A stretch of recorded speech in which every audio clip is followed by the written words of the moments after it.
नमस्कार दोस्तों, स्वागत है आपका बद्रीनाथ यात्रा के दूसरे दिन 12 नवंबर 2022 में। तो जैसे ही सूर्य की किरणें पहाड़ी पर पड़ी, वैसे ही हमने भी थोड़ा उनको कैप्चर किया और निकल पड़े मंदिर की तरफ। हम बद्रीनाथ में एक विशेष पूजा करवाने के लिए आए हैं और हम सारा पूजा का सामान लेके सुबह जल्दी उठकर मंदिर की तरफ निकल पड़े। जैसे ही धूप निकले, क्योंकि धूप आने से पहले तो बहुत ठंडा था, तो हम धूप आने का इंतज़ार कर रहे थे। और जैसे ही धूप निकली, हम मंदिर की तरफ निकले और ये दुकानें रास्ते में सजी हुई, यहाँ पे पूरा पूजा का सामान मिल जाता है, बहुत ही सुंदर। और यहाँ से होते हैं भगवान बद्री विशाल जी के दर्शन। नीचे अलकनंदा नदी है और ये पुल उसके ऊपर बना हुआ है, तो इस पुल से होकर हम जाएंगे और यहाँ से होते हैं प्रथम दर्शन भगवान बद्री विशाल जी के। बहुत ही सुंदर दर्शन। और धूप आने से जो ये बर्फीली पहाड़ियाँ ऐसे चमक रही थी जैसे मानो चांदी चमक रहा हो। चांदी का हिमाल सुना ही होगा आपने गाना, और उसका जो रिफ्लेक्शन है वो हमारे चेहरों पर भी पड़ रहा था। हमारे चेहरे भी ऐसे खिल गए थे भगवान बद्री विशाल जी के चरणों में जाकर कि क्या कहें। बहुत ही सुंदर नज़ारे, बहुत ही मनमोहक रमणीक स्थान, बिल्कुल बहुत ही सुंदर भगवान बद्री विशाल जी का स्थान, बहुत ही सुंदर। धन्य है ये उत्तराखंड की धरती, जहाँ पर देवी देवताओं का निवास है और हमें भी दर्शनों का लाभ मिल रहा है। बहुत ही सुंदर जगह। और अब हम यहाँ पे रुके और यहाँ पे से हम अपनी चप्पलें वगैरह उतार के अब जाएंगे गर्म कुंड की तरफ, तप्त कुंड की तरफ। तप्त कुंड में थोड़ा स्नान करेंगे। तप्त कुंड का जो पानी है उसमें स्नान करने से हमें त्वचा रोग से मुक्ति मिलती है।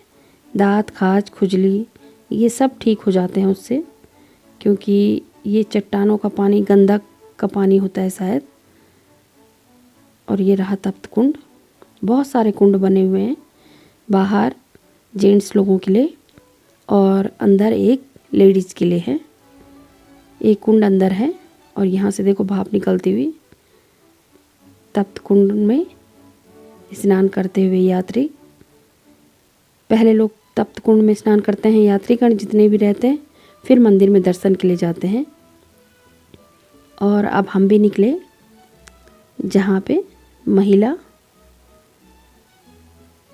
जहाँ पे लेडीज़ के लिए बनाया गया है। अंदर थोड़ा ये देखिए, यह है तप्त कुंड। बहुत ही गर्म जल निकलता हुआ, बहुत ही गर्म और बहुत ही शुद्ध। ये देखिए यहाँ से निकल रहा है ये पानी, बिल्कुल गर्म जल, और नीचे है बिल्कुल ठंडा जल अलकनंदा नदी में। ये तो शुद्धो बद्रिका आश्रम पंचशलाहा योर मध्य, ये भगवान का मूल स्थान माना गया है। यहीं पर बैठ करके भगवान नारायण ने 66,000 वर्ष अपना तप किया है और लक्ष्मी ने बेर का वृक्ष बन के भगवान के ऊपर छाया की है। इसीलिए इस क्षेत्र का नाम है बद्री नारायण। तो बेर को कहते हैं संस्कृत में बद्री, तो इस क्षेत्र का नाम पड़ा है बद्री नारायण। बोल बद्री विशाल भगवान की। ये सुनिए पंडित जी के विचार। और ये अब हम प्रसाद की थाली लेकर स्नान के बाद अब हम जाएंगे मंदिर में दर्शन के लिए। और जो भी हमने चढ़ावा ला रखा है हम वहाँ पे चढ़ाएंगे प्रसाद। ये तुलसी की माला और ये कुछ हमारी मूर्तियाँ जो हमने यहाँ पे चढ़ानी हैं, इनको भी भगवान के दर्शन कराने हैं। इसलिए हम अब अंदर जाएंगे और लाइन में लगेंगे।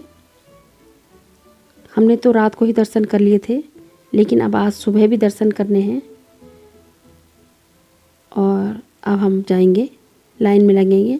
काफ़ी भीड़ है, लेकिन जाना तो है ही, दर्शन तो करने हैं ही। लेकिन कुछ पल विश्राम करते हुए, क्योंकि लाइन बहुत ज़्यादा है, अभी भीड़ है, तो हमें खुद भी दर्शन करने थे। और जो मूर्तियाँ हमने चढ़ानी हैं, हमको उनको भी दर्शन कराने हैं भगवान बद्री विशाल जी के। ये तुलसी की माला अर्पित करेंगे और प्रसाद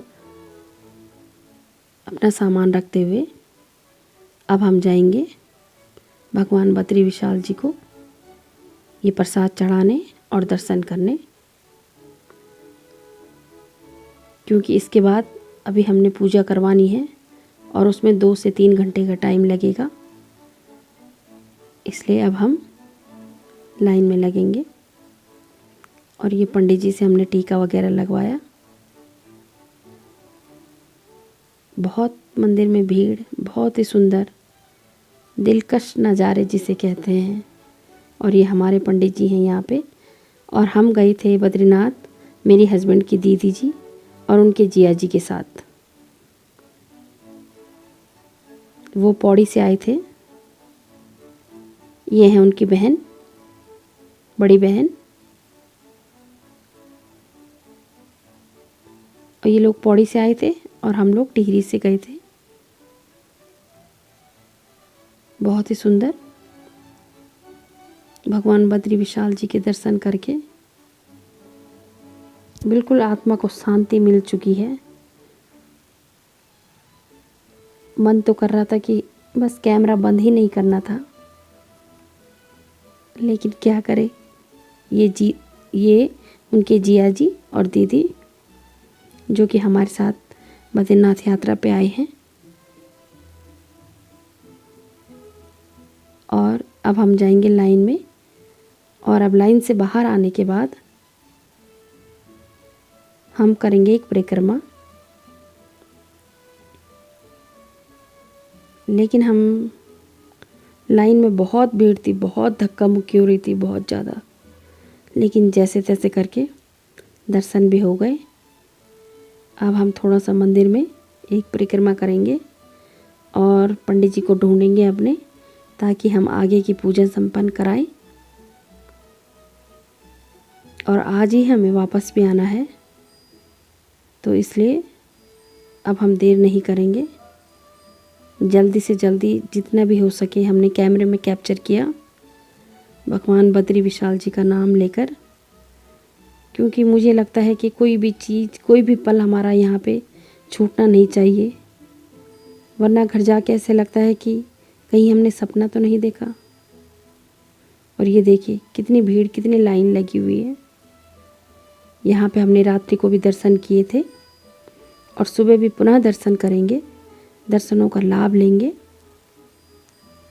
और ये देखिए एक साधु महाराज अपनी तपस्या में लीन हैं, दोनों हाथ बंधे हुए हैं और तपस्या में लीन हैं। तपस्या, भक्ति के रंग अनूठे होते हैं। जिसकी जैसी श्रद्धा, बस वो वैसे ही रम जाता है प्रभु के चरणों में। बहुत ही सुंदर भगवान बद्री विशाल जी का मंदिर।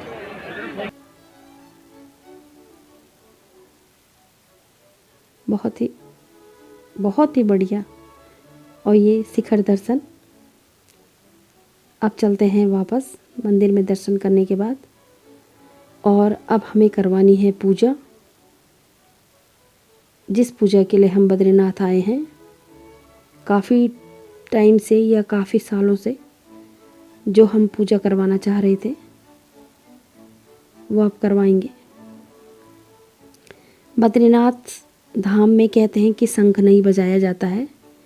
इसका एक तो प्राकृतिक कारण है और एक धार्मिक कारण भी है।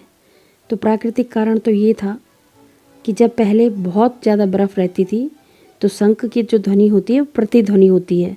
जब शंख बजाया जाता है तो वो पहले ये था कि कहीं बर्फ़ के पहाड़ ना टूट जाएं, ना पिघल जाएं, इसलिए नहीं बजाया जाता था। और ये अब बद्रीनाथ को मास्टर प्लान के तहत बनाया जा रहा है। और यहाँ पे मशीनें इतनी तेज़ आवाज़ कर रही हैं, बहुत ही शोर, बहुत ही हल्ला। अब पता नहीं ये सब चीज़ें हमारे विकास के लिए हो रही हैं, ये हमारे विनाश के लिए हो रही हैं, ये पता नहीं, ये तो आने वाला भविष्य ही बताएगा। और धार्मिक कारण ये था कि माता लक्ष्मी जब ध्यान में बैठी रहती हैं यहाँ पर, तो भगवान विष्णु ने शंख बजाने से मना कर दिया था। इसलिए यहाँ पे शंख नहीं बजाया जाता है। और अब हम कर रहे हैं अपने पंडित जी का इंतज़ार, और वो आएंगे तो हम पूजा करवाएंगे।